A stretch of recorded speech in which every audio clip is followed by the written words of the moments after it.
Good morning बच्चों। कक्षा 9 की गणित की कक्षा में आप सबका स्वागत है। हम पढ़ रहे थे बहुपद प्रश्नावली 2.3। आज हमें स्टार्ट करनी थी। ठीक है बच्चों, तो प्रश्नावली 2.3 स्टार्ट करने से पहले जो है वो हमें कुछ बातों को जानना ज़रूरी है। और इसमें एक नया वर्ड आपको मिलेगा, शेषफल प्रमेय।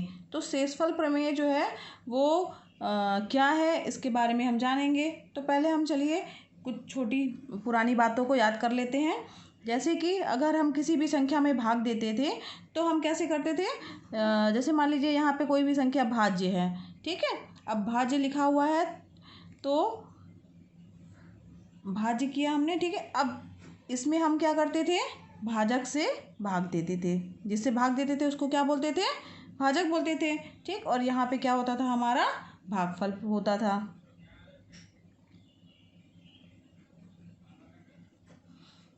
अब यहाँ पे भाग देने के बाद जो है जो हमारा बचता था वो हमारा शेषफल कहलाता था, ठीक। तो ये जो है एक सामान्य सी भाग की प्रक्रिया है। तो जो हमारी शेषफल प्रमेय है वो कुछ कुछ इसी पर ही आधारित है। तो चलिए आइए देखते हैं। यही प्रक्रिया बच्चों हम बहुपद के लिए करेंगे, ठीक है।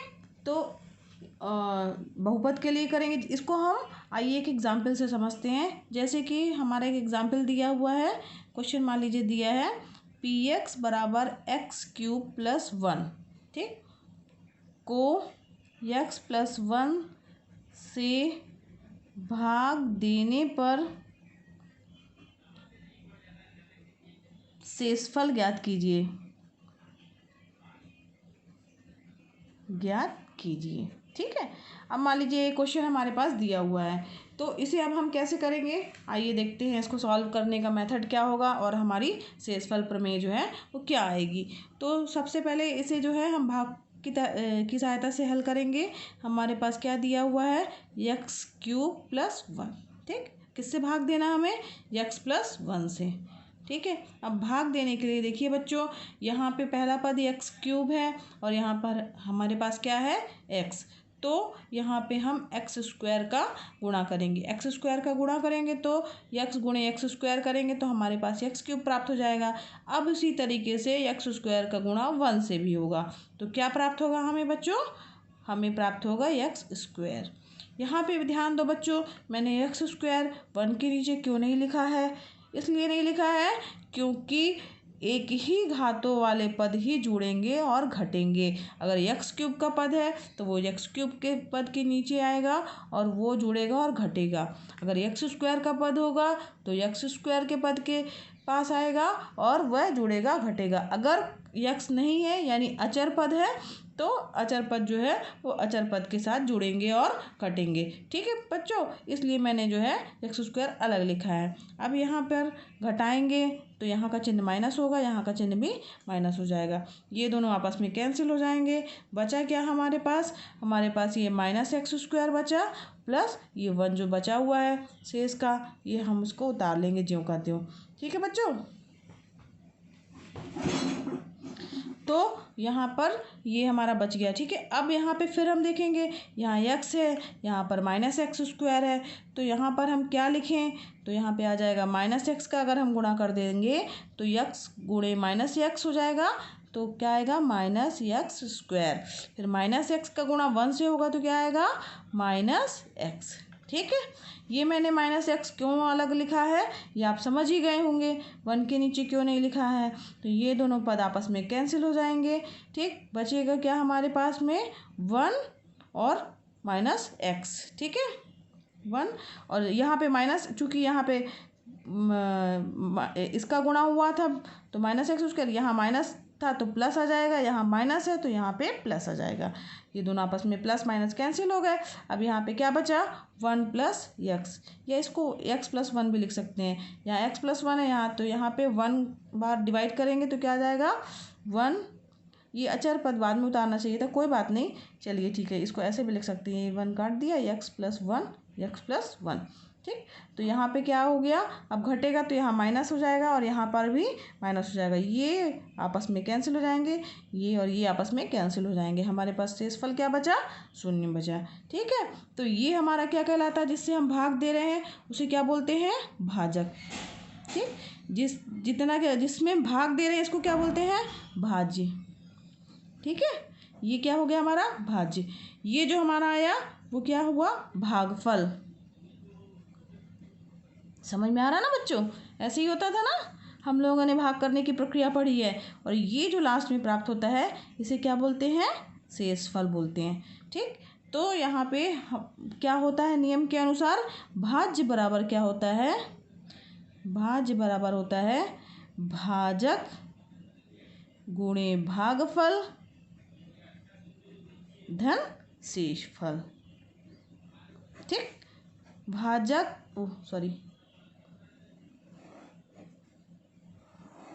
ये भाज्य बराबर भाजक गुणे भागफल धन शेषफल, ये जो है हमारी ये हमारे पास जो है प्राप्त होता है। ठीक है, अब यही हमारा जो है, इसी को हम बहुपद के लिए अगर करते हैं, इस्तेमाल करते हैं, तो इसी को हम क्या कहते हैं, शेषफल प्रमेय कहते हैं। ठीक, अब यहाँ देखिए, ये तो हमने जो है शेषफल ज्ञात करने के ये लॉन्ग मेथड, भाग मेथड से ज्ञात किया है। अगर मान लीजिए हमें ऐसे भी वैसे ज्ञात करना हो तो इस तरीके से हम ज्ञात कर सकते हैं कि x+1 का शून्यक,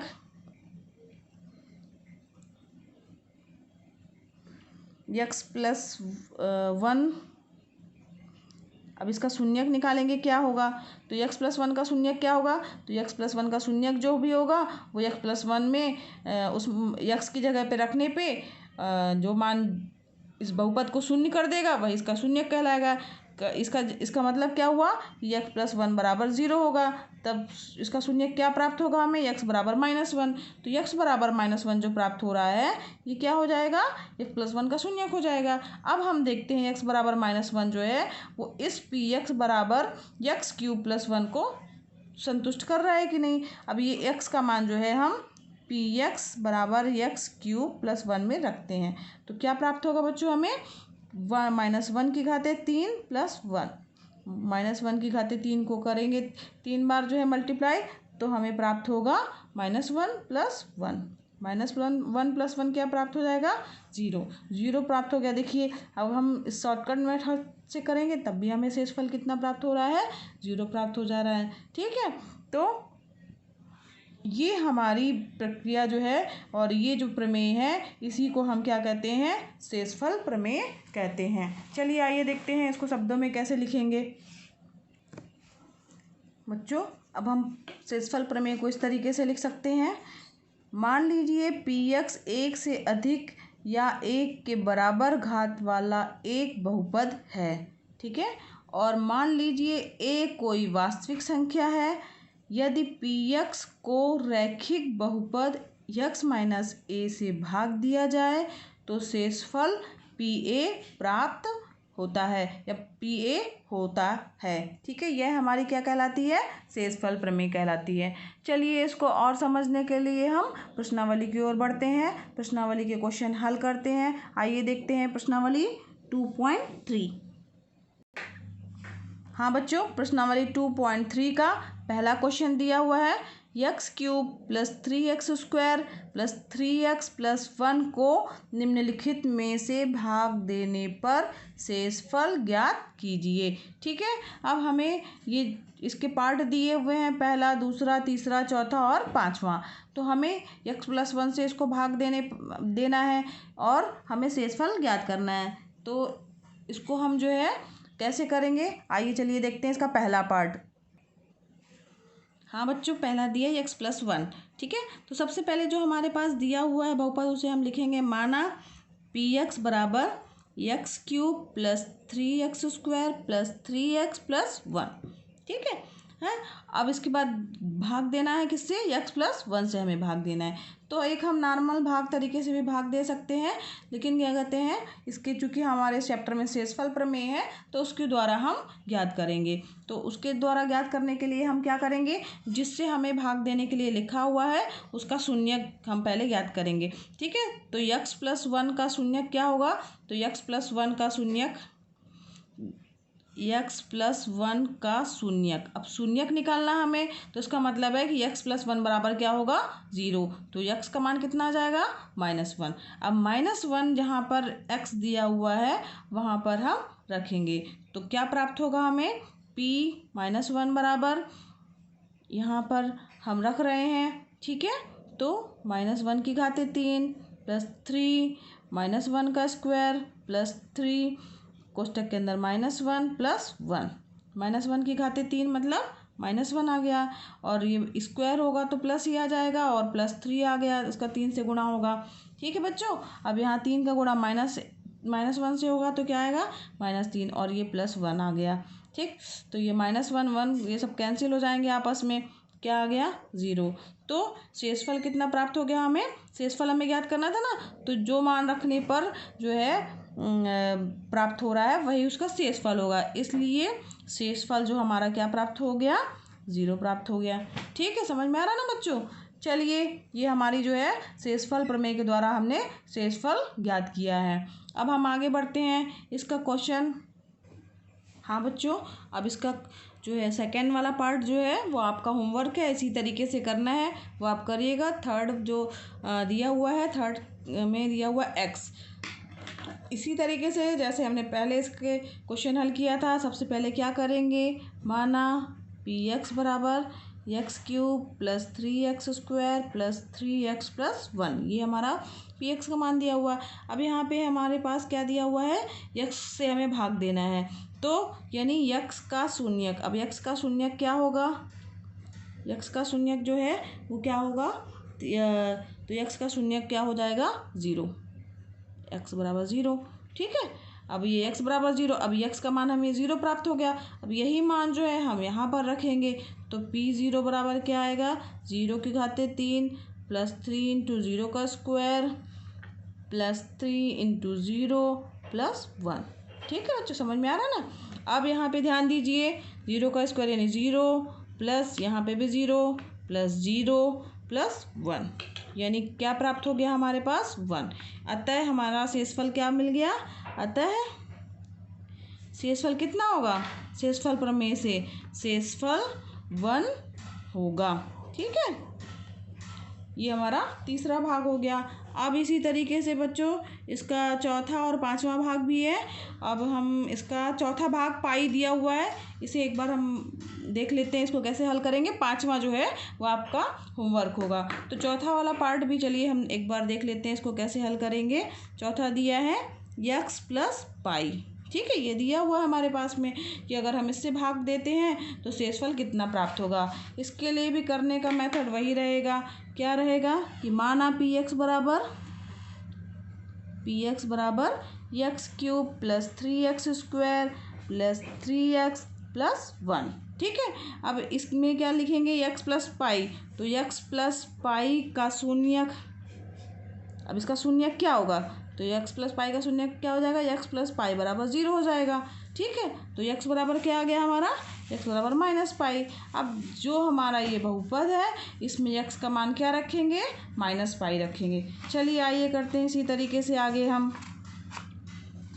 तो p इंटू -पाई बराबर हो जाएगा, यहाँ पे हम मान रख रहे हैं -पाई का होल क्यूब प्लस 3 इंटू -पाई का square plus 3 into -pi plus 1, समझ में आ रहा है बच्चों।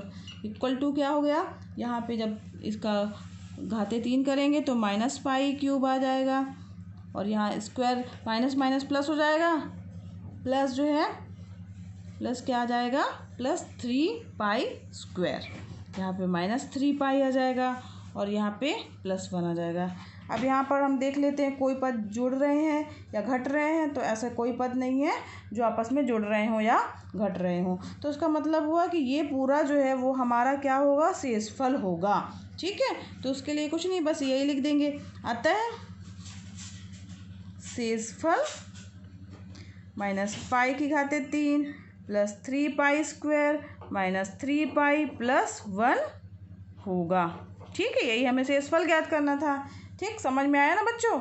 कुछ नहीं करना है, जो चीज़ हमें दी हुई है उसका शून्य ज्ञात करेंगे, यानी उसे 0 के बराबर रखेंगे। 0 के बराबर रखने के बाद जो x का मान आएगा वो हम दिए गए बहुपद में रखेंगे, और रखने पर जो हमारा प्राप्त होगा मान वह क्या होगा, हमारा शेषफल होगा, शेषफल प्रमेय से। ठीक है बच्चों, समझ में आया ना। इसका 5वां क्वेश्चन भी आप इसी तरीके से करिएगा। ठीक है, चलिए आज के लिए बस इतना ही। कल हम फिर अगले लेक्चर में मिलेंगे। धन्यवाद।